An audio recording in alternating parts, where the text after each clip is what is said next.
Chief justice Uzair Bloch की JIT पर अज खुद नोटिस लें, वफाकी वजीर अली जैदी की अपील। तोशाखाना रेफरेंस में मियां नवाज शरीफ की तलबी का नोटिस जारी। क्या मुस्लिम लीग नून हुकूमत के खिलाफ तहरीक अदम एतमाद लाएगी? -1 का मुतालबा, मगर मुतबादिल कौन होगा? पूछेंगे साबिक वजीर आजम शाहिद खाकान अब्बासी से।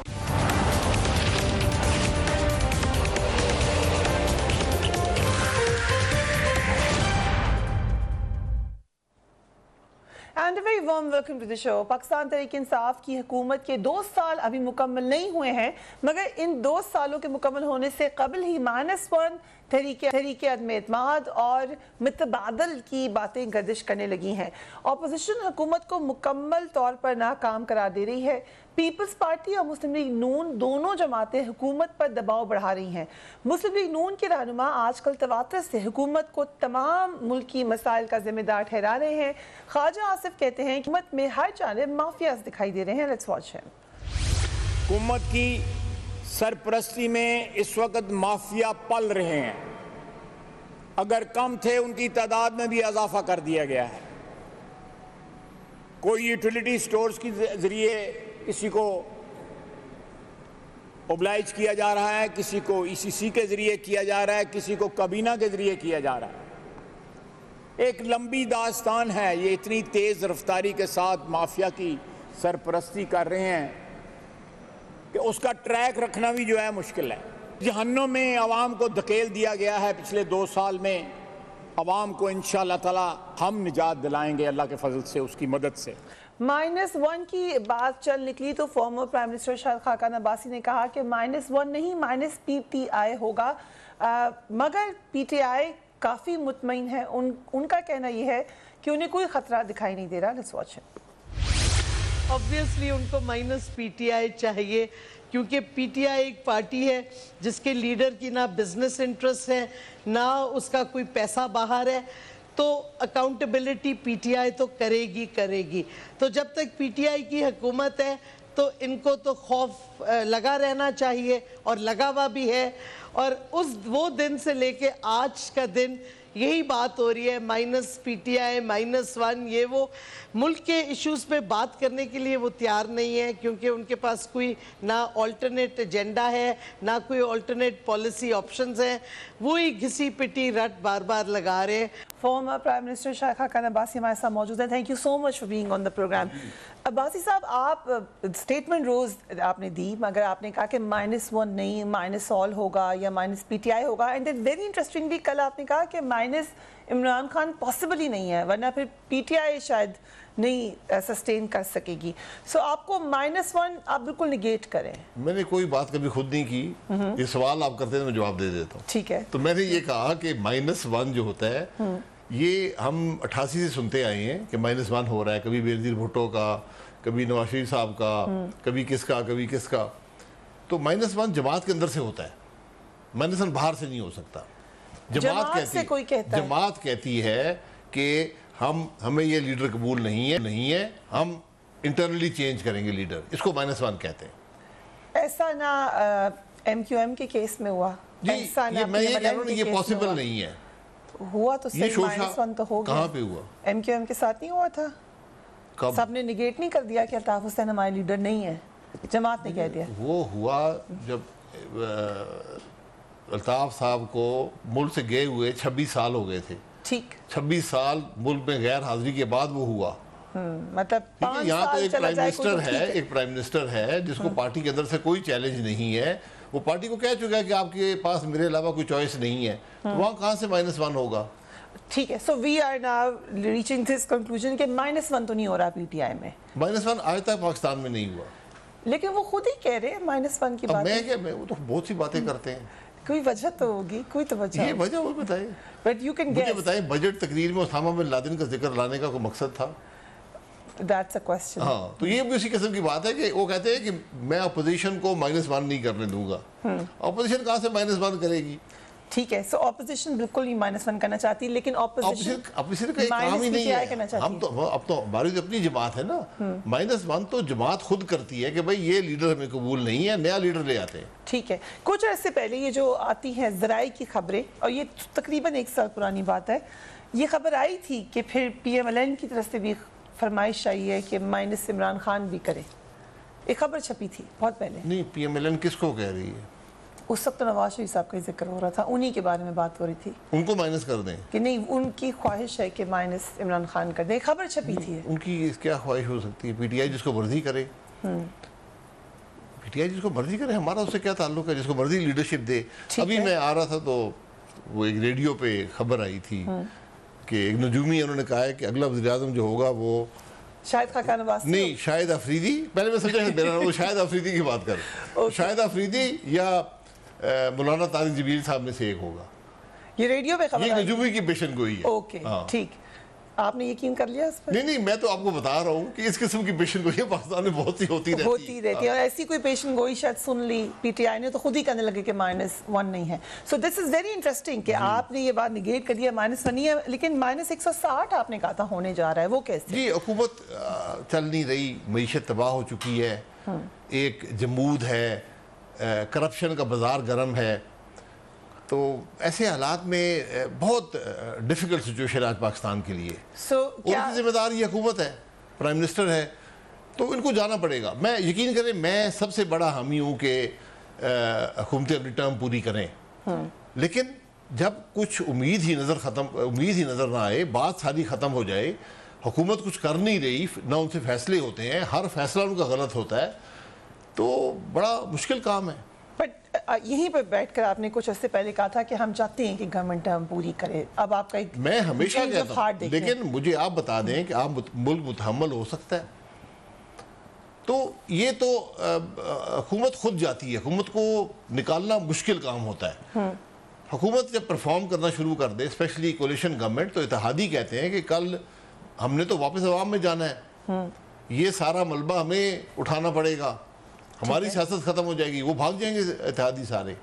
राइट, सो आप चाहते हैं कि गवर्नमेंट मुद्दत पूरी करे, लेकिन लग नहीं रहा, आपने कहा पाकिस्तान इसका मुतहम्मिल नहीं हो सकता, तो आप लोग कोई मूवमेंट चलाएंगे, कोई तरीक़ाकार होगा क्या? उसका फिर तरीका क्या होगा कि गवर्नमेंट को आपने मुद्दत पूरी करनी है? मैंने कहा मैं उसूली तौर पर हर हुकूमत की मुद्दत पूरी करने का हामी हूँ, ठीक है, लेकिन मैं आखिर पाकिस्तानी भी तो हूँ ना। राइट, मुझे एक हुकूमत नजर आ रही है जिसने 2 साल में मुल्क का हर इदारा तबाह कर दिया, जिसने मईशत को तबाह कर दिया, जिसने सियासत को तबाह कर दिया।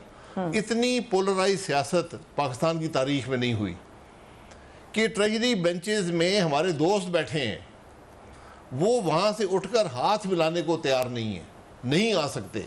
इस बात के ऊपर आप किसी को ये तो नहीं कह सकते टर्म पूरी ना करे, या मैंने आपको एग्जांपल दिया ना कि सियासत इतनी पोलराइज हो गई है कि जाती रिश्ते भी खत्म हो गए, हुकूमत अपोजिशन से बात करने को तैयार नहीं है, मुल्क कैसे चलेगा? स्टाइल एग्रेसिव है। शहबाज शरीफ साहब का भी एग्रेसिव होता था, वो कहते थे सड़कों पे घसीटूंगा मैं। नहीं, शहबाज शरीफ साहब ने कभी ये बात नहीं की। उन्होंने जब अपोजिशन की है, उन्होंने अपोजिशन की इज्जत की, उनको साथ बिठाया, उनसे बात की, तलखी यकीनन होती है। आपको अपने फॉर्मर इंटीरियर मिनिस्टर भी याद नहीं है जो इत्तेजाज अहसन साहब को क्या कह रहे थे पार्लियामेंट में? क्या कह रहे थे?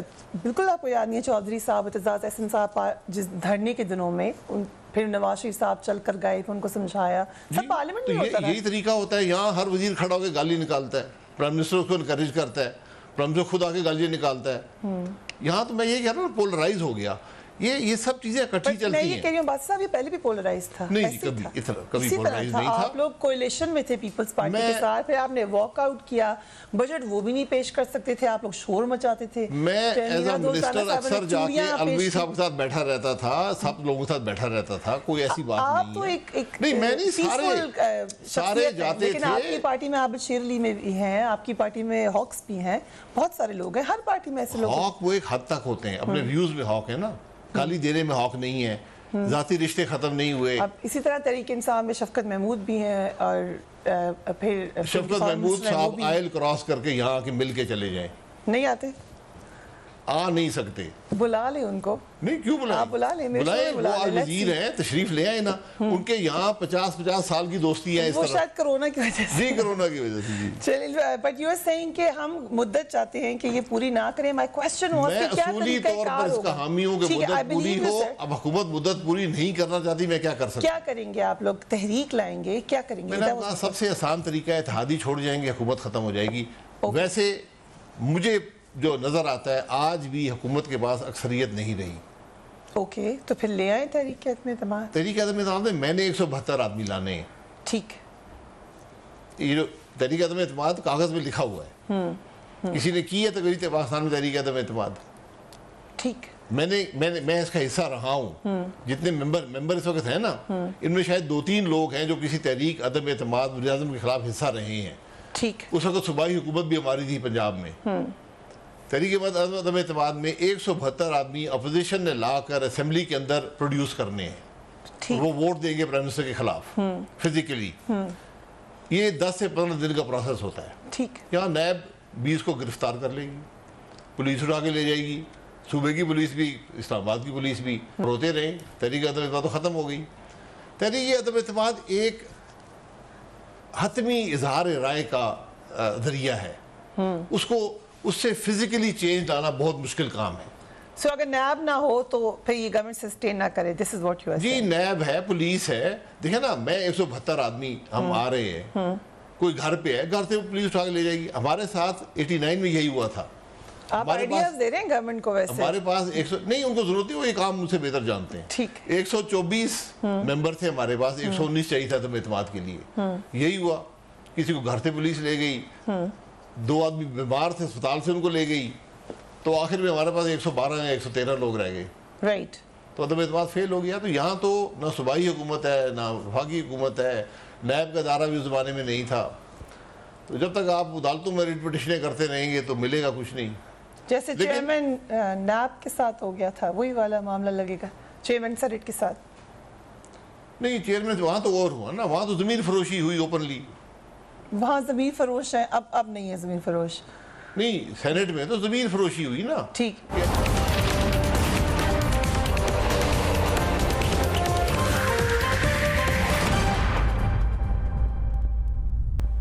And welcome back. Former prime minister Shaikh Khaqan Abbasi हमारे खुसूसी मेहमान हैं। एक और अहम डेवलपमेंट ये हुई कि लाहौर हाई कोर्ट की इंतजामी कमेटी ने नवाज शरीफ को सजा सुनाने वाले जज अरशद मलिक को ओहदे से हटा दिया। So big development for your party. It's a sad development for Pakistan.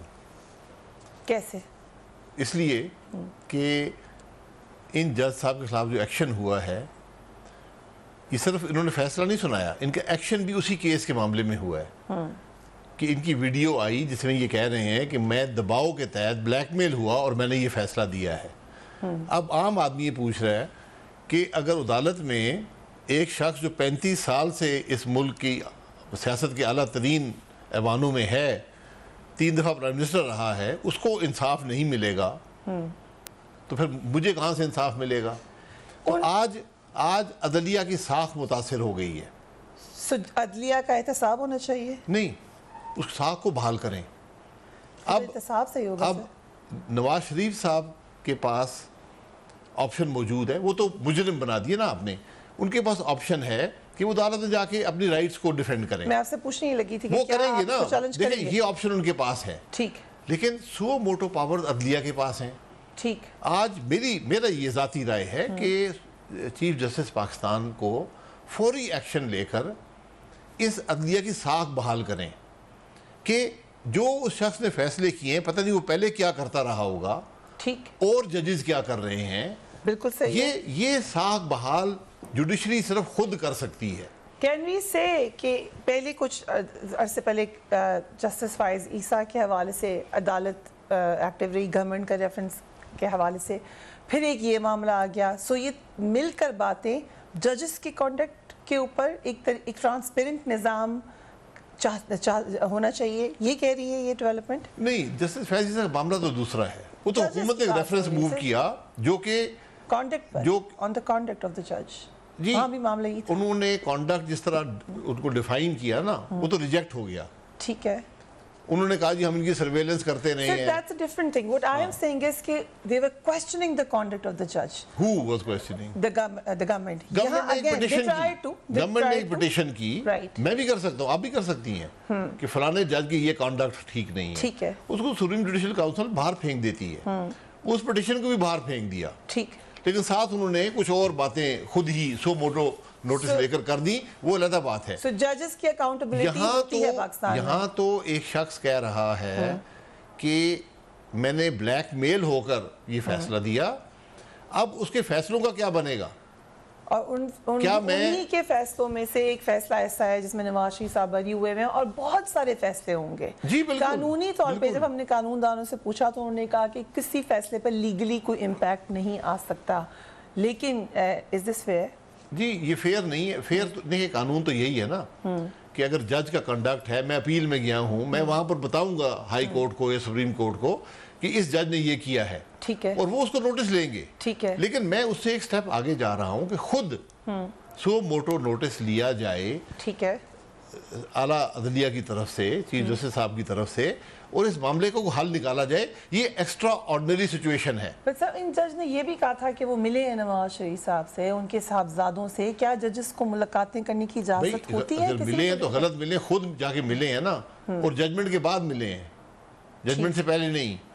मतलब जो पार्टी होने नहीं, के जजमेंट के खिलाफ बाद फैसले तो आप कोई ले रुकावट सकते नहीं हैं है। वो उसने ये कहा कि मेरा ज़मीर मुझे मलामत कर रहा था, तो मैं माफ़ी मांगने गया था। So we are completely blind to the other side of the story, क्योंकि एक पॉइंट ऑफ व्यू इसमें ये भी है कि उनको प्रेशराइज करने की कोशिश की गई और वो नहीं प्रेशराइज हुए। ये भी तो एक साइड ऑफ द स्टोरी है। ये बिल्कुल गलत है। नहीं, मेरे ख्याल इसमें कोई हकीकत नहीं है। So but you are saying कि अदालतों की अकाउंटेबिलिटी होनी चाहिए या फैसलों की या अदालतों का जजेस। सिस्टम मौजूद है अकाउंटेबिलिटी का। मैं ये कह रहा हूँ कि इस मामले में चूंकि एक एक्स्ट्रा ऑर्डिनरी सिचुएशन डेवलप हो गई है, क्योंकि एक बड़ा नवाज हाई शरीफ साहब विजिबिलिटी involved केस है कि जिस केस का फैसला किया उसी पर उन्होंने कहा कि मैं ब्लैकमेल हुआ हूँ। ठीक है। तो अब उस साख को बहाल करें। ये अदलिया की जो नैब कोर्ट्स के जो हालात हैं, यू आर ओनली इंटरेस्टेड जो नवाज शरीफ साहब का फैसला है। इन जज ने और भी बहुत सारे फैसले किए होंगे, वहाँ भी नॉर्मल पाकिस्तानी होंगे, उनके लिए कोई मसला नहीं है, जो मर्जी उनका आप फैसला हो। नवाज शरीफ साहब को छोड़ दें, वो अपने आप को डिफेंड कर लेंगे। ठीक। आपने सजा दे दी ना, उनका तो राइट है, वो अपने आप को डिफेंड करेंगे। ठीक। इस मामले को भी इस्तेमाल करेंगे in the appeal. In the appeal. ठीक। ठीक है। मैं ये बस कह ये रहा आपने हूँ बता दिया मुझे, करेंगे इस मामले को एक इस्तेमाल। एक्स्ट्रा ऑर्डिनरी नहीं, ये उनका राइट है, उसको एक्सरसाइज करें या ना करें। ठीक है। अब एक मामला डेवलप हो गया जो एक्स्ट्रा ऑर्डिनरी है, ये रोज नहीं होता। ठीक। एक जज कह रहा है मैं ब्लैकमेल हो गया हूँ, किसने ब्लैकमेल किया, क्यों ब्लैकमेल किया, ये अल्लाह बेहतर जानता है, कैसे ब्लैकमेल किया। अब आला अदलिया का काम है कि अदालतों की साख, नवाज शरीफ के केस को रहने दें, ठीक। बाकी केस भी रहने दें, ठीक। साख बहाल करने का रास्ता बनाएं।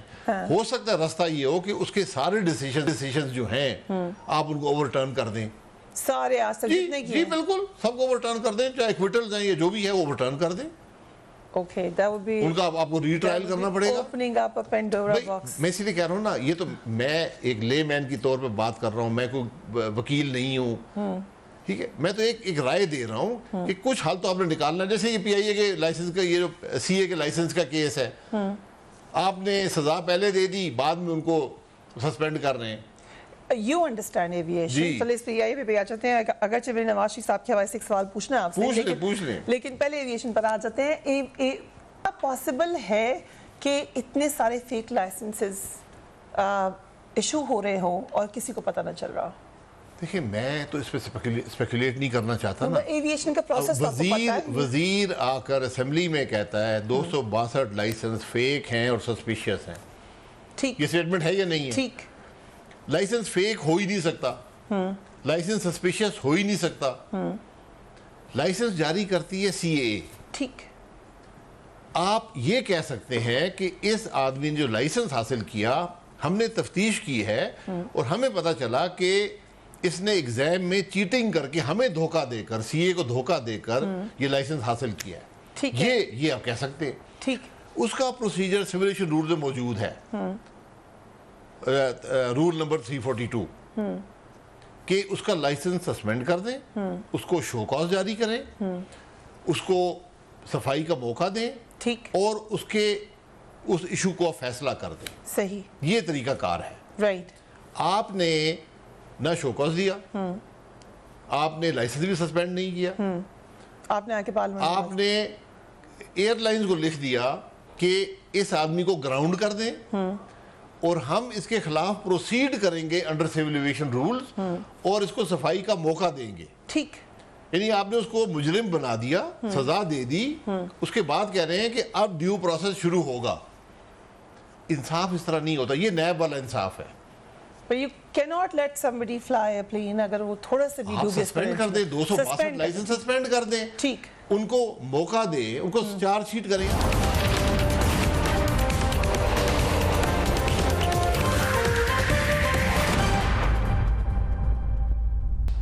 And welcome back. बादशाह साहब, नवाज शरीफ साहब तवील अरसे से लंदन में मुकीम है, कैसी सेहत है उनकी, कब तक वापस आएंगे? देखिए, नवाज शरीफ साहब इलाज के लिए गए थे, उसके बाद वहाँ कोरोना शुरू हो गया। ठीक। जो मेरी नॉलेज है 3 मेजर सर्जिकल इंटरवेंशन उनकी होनी है, इस वक्त वहाँ सारी बंद हैं। कुछ सर्जरीज अभी लास्ट वीक मैंने सुना है कि अलाउ की हैं यूके गवर्नमेंट ने, राइट। तो अगर उनमें उनकी भी हो जाती है तो पहली तो हो जाएगी, फिर दूसरी है, तीसरी है, तो इलाज कराकर वापस आएंगे, क्योंकि उनकी जो बीमारी है वो लाइफ थ्रेटनिंग है। So he will be back by any timeline? नहीं, मैं कोरोना की टाइम लाइन आप बता दें तो मैं आपको, मेरा ख्याल है कि अगर सर्जरी शुरू होती है तो प्रॉब्ली 3 मंथ 4 मंथ का प्रोसेस होगा, राइट। कि एक से रिकवर करेंगे, दूसरी में जाएंगे, रिकवर करेंगे, तीसरी में, जो मेरी अंडरस्टैंडिंग है, मैं उनका नुमाइंदे के तौर पे नहीं बात कर रहा। सो अभी आपने कहा कि गवर्नमेंट को पूरी हमने वो बात कर ली कि बट लेट्स से कि नेक्स्ट गवर्नमेंट अगर आती है या आप लोगों को कभी मौका मिलता है गवर्नमेंट बनाने का, सो ऑब्वियसली नवाज शरीफ साहब तो बीमार हैं, डिसक्वालिफाइड हैं, शहबाज शरीफ साहब होंगे आपके रिकमेंडेड प्राइम मिनिस्टर या आप होंगे? नहीं, वो शायद अफरीदी है, मौलाना तारिक जमील, वो तो आपकी पार्टी की नहीं है। अगर आपकी पेशेंट पार्टी गोई आ चुकी है, अब मैं पेशेंट गोई से नहीं लड़ सकता। देखिए, ये पार्टी फैसला करेगी, ये पार्टी फैसला करेगी, इसमें कोई, अभी इसमें कोई डिसीजन नहीं हुआ हुआ, इसमें कोई डिसीजन नहीं है। और आप यकीन करें, जहाँ जो हमारे मुल्क के हालात हैं ना, आप और जो आप वज़ीर-ए-आज़मों से करते हैं, आप वज़ीर-ए-आज़म ढूंढेंगे आपको नहीं मिलेगा। आपके साथ तो कुछ नहीं हुआ। नहीं, कुछ नहीं हुआ, सिर्फ 8 महीने जेल गुजार के आए हैं, 3 नैब के मुकदमे बने हुए हैं, 70 दिन रिमांड रहा है। That's because you were the prime minister? जी, तो Is that why? हाँ, और मैंने क्या किया है? ओके, चले, आपका ओपिनियन चला गया। अब दोबारा पीआईए पे आ जाते हैं। When you were the prime minister, उस वक्त मिफ्ता इस्माइल साहब फाइनेंस मिनिस्टर थे और वो पीआईए को बेचने का ही कहते थे। जी, आप एग्री करते हैं इस बात से? जी, पीआईए को मैंने 99 में कहा था कि इसको प्राइवेटाइज कर दें। ठीक है। उस वक्त प्राइवेटाइजेशन अभी शुरू कोई सोचता भी नहीं था, मैंने कहा था ये नहीं चल सकती। 99 में मैं 12 अक्टूबर तक चेयरमैन पीआईए था। क्यों नहीं चल सकती? मैं बता देता हूँ। पीआईए पे कोई हुकूमत की गारंटी नहीं थी, एक पैसा हुकूमत का नहीं था, हमारा हुकूमत से कोई वास्ता नहीं था। हम खुद पीआईए चलाते थे, अपने रेवेन्यू करते थे, खर्चे करते थे, जहाज़ों की पेमेंट्स करते थे। 20 सालों में आज 600 अरब रुपया से जायद हुकूमत पाकिस्तान का पीआईए पे खर्च हो चुका है। ये अगर औसतन आप लगाएं तो 30 अरब रुपया सालाना बनता है, शायद इससे भी ज़्यादा हो। ठीक। तो प्राइवेट सेक्टर जो पब्लिक सेक्टर है, हुकूमती जो सेक्टर है, इसके अंदर आप कारोबार नहीं कर सकते, ये बुनियादी बात है। आप स्टील मिल नहीं चला सके, आप फर्टिलाइजर नहीं चला सके, सीमेंट नहीं चला सके, ऑटो नहीं चला सके, सब कुछ आपने बेच दिया। इलेक्ट्रिक को किया प्राइवेटाइज मुशर्रफ साहब ने। अभी क्या आप देख रहे हैं 24 घंटे से बिजली नहीं आ रही कराची में। सो प्राइवेटाइजेशन की कोई अच्छी मिसाल भी बताएं कि ऐसी, दैट्स अ गुड एग्जांपल। अगर वो ना होती तो आज आप साल के 40-50 अरब के एसी को दे रहे होते। और अगर आप लोड शेडिंग, उनकी इसलिए लोड शेडिंग हो रही है कि आप उनको बिजली नहीं दे रहे। उनका एग्रीमेंट है आपके साथ कि इतनी बिजली आप मुझे देंगे। आप बिजली आपके पास बनाने के कारखाने मौजूद हैं, आप बिजली बना के दे नहीं रहे, उनका क्या कसूर है? तो आपके पैसे तो बच गए ना, 40-50 अरब आप सालाना वहां लगा रहे होते। ठीक है, करप्शन और हो रही होती। अब आपको कोई वहां लायबिलिटी नहीं है। तो सबसे मुश्किल कारोबार है एयरलाइन, दुनिया में चंद मुश्किल कारोबारों में से एक है, जो कि आपने सक्सेसफुली किया है। जी, मैंने पीआईए भी सक्सेसफुली चलाया। उसके बाद मैंने एक प्राइवेट सेक्टर एयरलाइन बनाई जो पब्लिक लिमिटेड कंपनी है, प्राइवेट लिमिटेड नहीं है। ठीक है। उसका हर चीज बड़ी अयां है, और मेरी कितनी शेयर होल्डिंग थी वो भी अयां है। बट यू रियलाइज, मतलब हम कह सकते हैं कि you know the success formula of running वो सक्सेस फार्मूला में तो पहली, वो पीआईए पे क्यों नहीं? जी, पहला आंसर ये है कि प्राइवेटाइज कर दें, खुद ही सक्सेसफुल हो जाएगी। आपके 40-60 अरब जो साल के लग रहे हैं वो नहीं लगेंगे। इतनी बात है। Is this the only problem, या ये भी प्रॉब्लम है जो इन्फ्लुएंस इस्तेमाल करती हैं पॉलिटिकल शख्सियत? होगा, जब चीज नहीं होगी तो नहीं इन्फ्लुएंस होगा। आप पे कभी इन्फ्लुएंस की कोशिश की किसी ने आपकी प्राइवेट काम में? मुझे पीआईए में किसी ने इन्फ्लुएंस नहीं किया था। और एयर ब्लू में?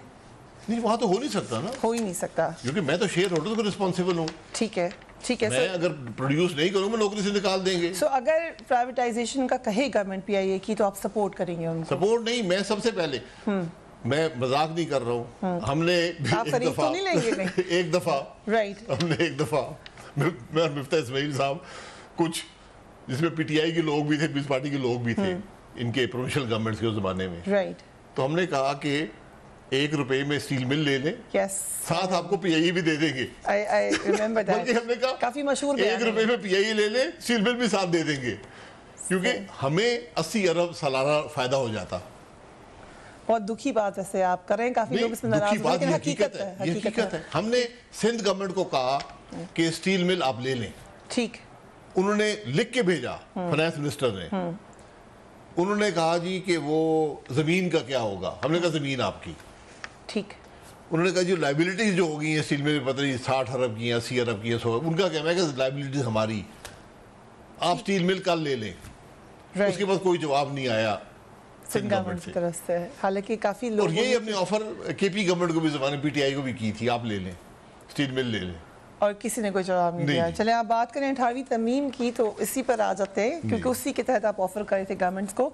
आपने कहा 12 जून 2018 को आपकी स्टेटमेंट है, एक बहुत अहम मसला है जिसे बार बार मुश्तरका मफाद काउंसिल इजलास में उठाता रहा हूँ कि एनएफसी अवार्ड पर दोबारा नज़रसानी की जाए, क्योंकि जो मौजूदा अवार्ड है इसमें मरकज़ के पास पैसे बचते ही नहीं हैं जो अपने अखराजात पूरे कर सकें, पैसे सब सूबों के पास चले जाते हैं।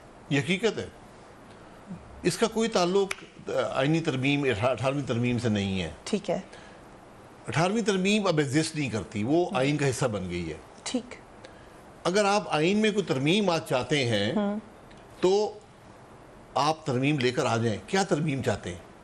यहाँ हर वजीर बात करता है, मैं हर एक से जब भी कोई सवाल पूछते हैं, कोई एंकर पूछता है, मैं ये कहता हूँ उनसे पूछ ले यार क्या तरमीम चाहते हैं, इसका जवाब किसी के पास नहीं है। ठीक, एनएफसी अवार्ड, अब इनसे तो 2 साल में कमीशन भी नहीं मिला, 10वां कमीशन बनाया था, उसके मेंबर भी भाग गए, कुछ भाग गए, कुछ रिजेक्ट कर दिए सुप्रीम कोर्ट ने, वो अभी तक उस पर बात ही नहीं हो सकी। 18वीं तरमीम में जो अब आइन का हिस्सा बन चुकी है, एक फ्लोर मुकर्रर किया गया कि इससे कम सूबों का हिस्सा नहीं होगा। ठीक, ठीक है, अब मसला ये है कि ये सब चीजें कभी इशू ना बनती अगर मुल्क में ग्रोथ जारी रहती। ठीक, अब प्रॉब्लम पैदा हो गया, ग्रोथ ही नहीं है। जो हुकूमत का रेवेन्यू 17-18 में था, आज 19-20 में वही रेवेन्यू है, ठीक, बावजूद इसके कि आपने रुपये को 50% डिवैल्यू कर दिया। ठीक, ठीक है, ठीक, तो अब पैसे नहीं है।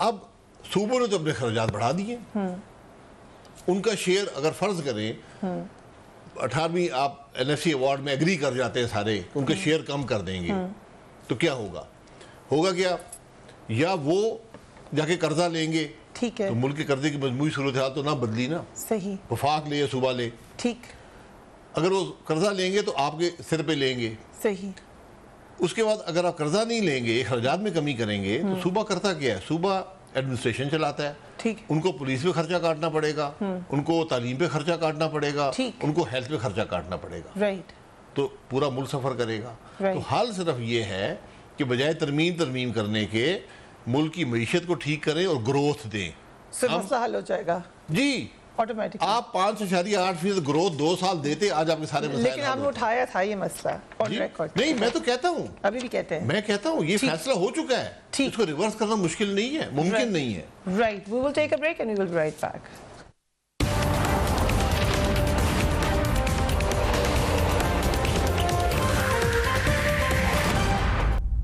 And welcome back. So Abbasi साहब, आप कोरोना के ऊपर आ जाते हैं। पहले तो आपको अल्लाह का शुक्र है कि यू फीलिंग बेटर, आपको क्योंकि पर्सनल एक्सपीरियंस है तो आपको अंदाज़ा भी होगा इस बीमारी का।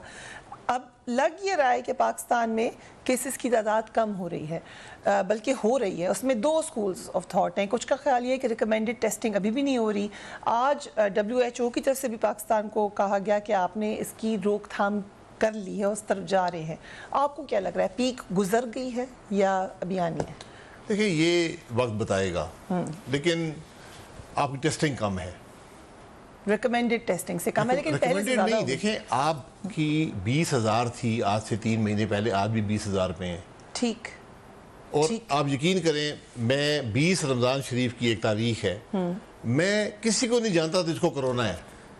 ठीक। मैं आज सैकड़ों अफराद को पर्सनली जानता हूँ जिनको कोरोना है, सही। और मैं कम से कम 40-50 लोगों को जानता हूँ जो वफात पा गए। तो ये बहुत फैला है। अगर हम टेस्टिंग नहीं करेंगे, आंखें बंद कर लेंगे, तो यकीनन लगेगा कि नहीं है। बहुत कोरोना बहुत फैला है और फैल रहा है। So world after corona economy के ऊपर क्या क्या असर आया दुनिया के? प्राइम मिनिस्टर कहते हैं पूरी दुनिया की इकोनॉमी पे फर्क आया। नहीं तो उससे हम पे, हमारी जात पे क्या फ़र्क आएगा? हम पे कोई नहीं आया कोरोना से। हम पे नहीं आएगा, हमने पहले इकोनॉमी अपनी तबाह कर दी थी। एंड आपका कहना कोरोना से है पहले तबाह कर चुके थे। सो पाकिस्तान में कोरोना का कोई इम्पैक्ट नहीं है इकोनॉमी पर? देखिए, कोरोना का इम्पैक्ट है, लेकिन हम तो उससे पहले ही ख़त्म हो चुके थे। तो जो इकॉनमी तबाह हाल हो, उसको मजीद अब तबाही उसकी कम होती है ना। अगर मेरी इकॉनमी 5.8 पे चल रही होती तो उसका इम्पैक्ट आता, वो नेगेटिव, वो 2 पे आ जाती, 1 पे आ जाती, नेगेटिव चली जाती। ठीक। हमारी इकॉनमी तो पहले ही नेगेटिव में चली गई थी, नेगेटिव ग्रोथ हो गई थी। अब वो थोड़ी सी नेगेटिव ग्रोथ बढ़ जाएगी, यही होगा। डेफिनेटली एक मनफी असर आएगा, राइट। लेकिन वो इतना बड़ा नहीं है कि आपका मुल्क, आज आपने अपनी इकॉनमी को संभाला देना है। ठीक। आपका काम ये था। अब आप यूरोप को देख लें, उन्होंने लॉकडाउन्स किए, एक एक मुल्क में 15-15 हज़ार केस डेली था। यस। इटली, स्पेन में, ठीक है। ठीक। आज पूरे यूरोप में 600 केस है डेली, 400 से 600, और वो टेस्टिंग कर रहे हैं। ठीक। लाखों में टेस्टिंग हमसे है। बहुत ज्यादा करें। तो हमने टेस्टिंग भी नहीं की। अब हमें हकीकत का इल्म नहीं है। आज भी अगर आप टेस्टिंग के हवाले से देखें, आपका 10% का इन्फेक्शन रेट है, 10% का। ठीक है। तो ये इशू एस्केलेट कर सकता है। Okay, let me add quickly, क्योंकि आखिरी क्वेश्चन है कि फवाद चौधरी साहब ने वेंटिलेटर्स पाकिस्तान में बनाए हैं और भिजवा रहे हैं उनको बाहर। प्रीवियसली आपने मेरे शो पे कहा था कि कोई वजीर काम नहीं कर रहा, सिर्फ और सिर्फ जरताज गुल साहिबा करी हैं, इफ यू रिमेंबर। जी जी, अब मैं आज आपका भी क्या कहता ख्याल हूँ। है? अभी भी नहीं, फवाद चौधरी फवाद चौधरी साहब का नाम ऐड कर देता हूँ, जिन्होंने उसमें। वेंटिलेटर एक्सपोर्ट करने शुरू कर दिए। ठीक है। सो जी। So now we have two ministers working on a lighter note. जी बिल्कुल। फवाद चौधरी साहब ने उन्होंने चांद भी देखा है। ओके। चांद भी हल कर दिया और वेंटिलेटर भी हल कर दिए।